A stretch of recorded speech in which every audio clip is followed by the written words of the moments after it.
कि आपको बता रहे थे कि हमारी जो संस्था मार्गदर्शन सिविल सर्विसेज एकेडमी है वो मुख्य रूप से मुख्य परीक्षा के विषय से मुख्य परीक्षा को ध्यान में रखते हुए तैयारी करवाती है। तो हमने जो अभी इतिहास के विभाजन की चर्चा की आपके समक्ष, और पूर्व में जो हमने जो यूपीएससी की तैयारी के संबंध में और ऐतिहासिक स्रोत के बारे में चर्चा की, तो हम यहाँ इस बात का चर्चा करना चाहेंगे कि इससे संबंधित कुछ प्रश्न भी हम ले लें ताकि उसका उत्तर हम किस प्रकार से ले लें। इस संबंध में यूपीएससी 2018 के मेंस मुख्य परीक्षा का एक प्रश्न था कि पुरातात्विक साक्ष्य के सहारे हम या पुरातात्विक साक्ष्य कैसे साहित्यिक साक्ष्य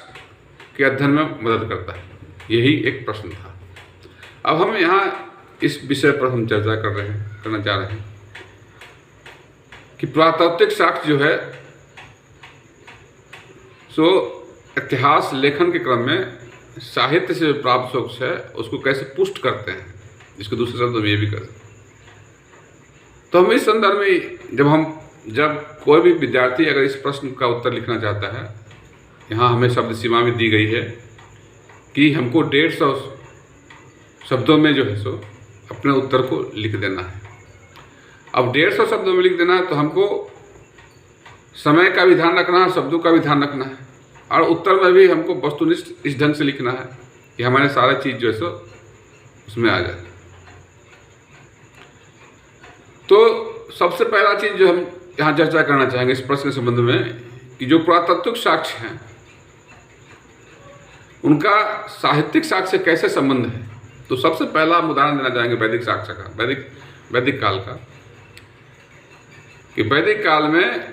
एशिया माइनर एक जगह है, एशिया माइनर से हमें 1400 ईस्वी पूर्व का एक जो है सो हमें पुरातात्विक साक्ष्य प्राप्त हुआ है। कैसे हमारे बगाज कोई जगह से,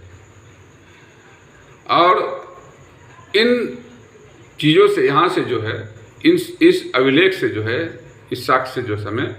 जो वैदिक देवता थे जैसे इंद्र, मित्र, नासत्य, इन सारे देवताओं, वरुण, इन सारे देवताओं का नाम हमें उसमें खुदा हुआ मिला। तो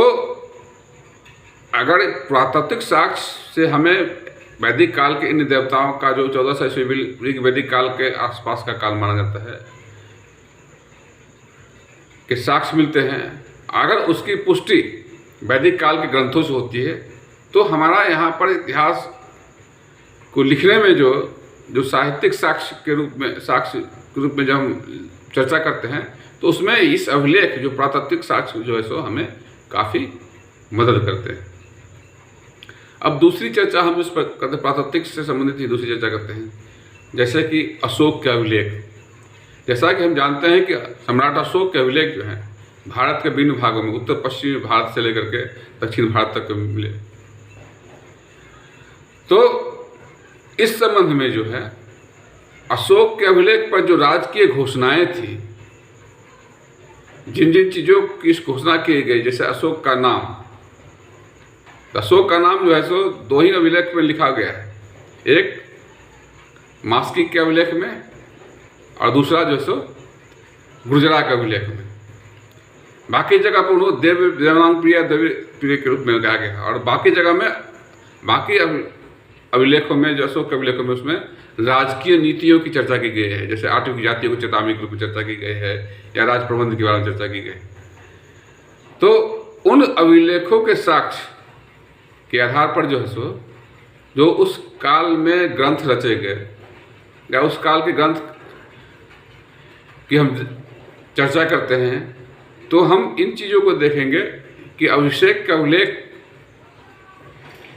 में जिन जिन बातों का उल्लेख है उस समय साहित्य इस बात की जानकारी देते हैं या नहीं देते। तीसरी बात जो हम यहाँ प्रकाश में लाना चाहेंगे कि जो पुरातात्विक साक्ष्य है सिक्के, तो सिक्कों की चर्चा भी ऐतिहासिक में और साहित्य में भी बहुत सारा चले। जैसा कि हुन सांग ने इस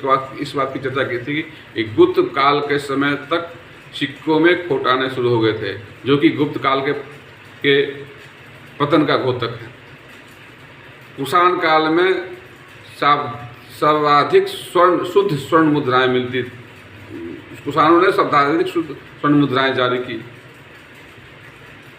या बैक्टीरिया के हिंद यवन शासकों ने या यवन शासकों ने सबसे पहले सोने के सिक्के चलाए।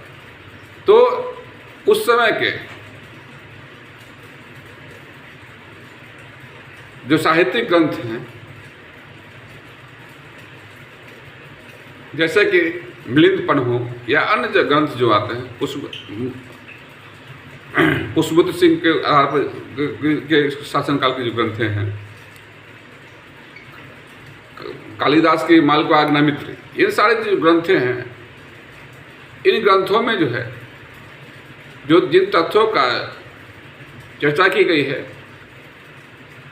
उनका अगर प्रमाणीकरण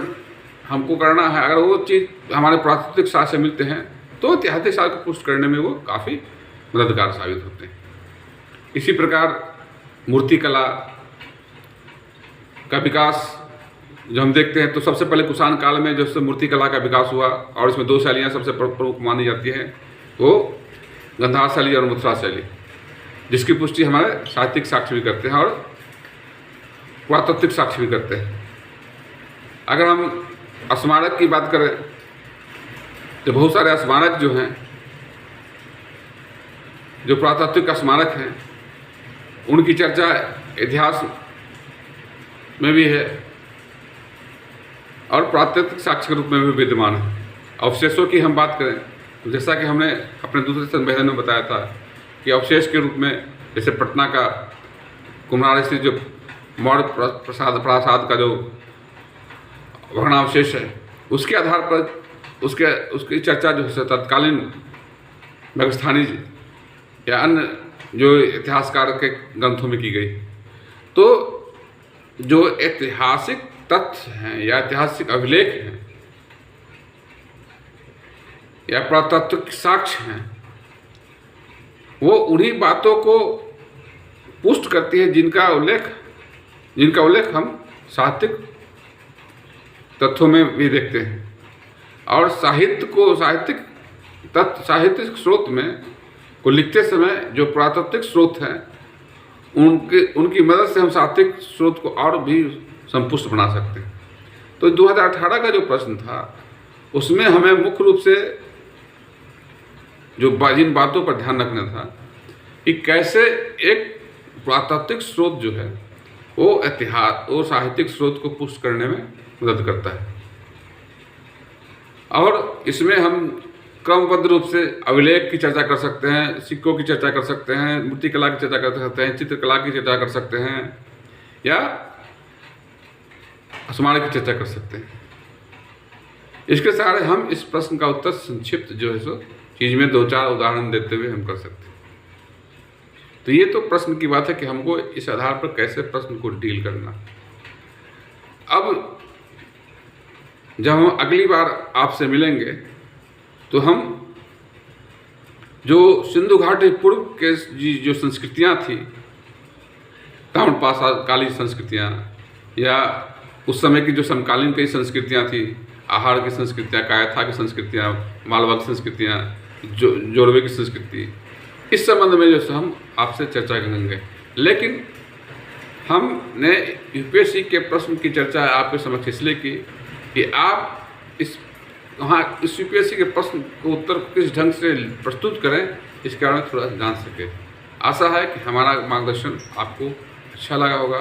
लेकिन मैं एक साथ ये भी कहना चाहता हूँ कि मेरा जो कहा हुआ जो तथ्य है या जो मेरी जो चीज़ें हैं, उससे आप असहमत भी हो सकते हैं। आप इसके लिए स्वतंत्र हैं।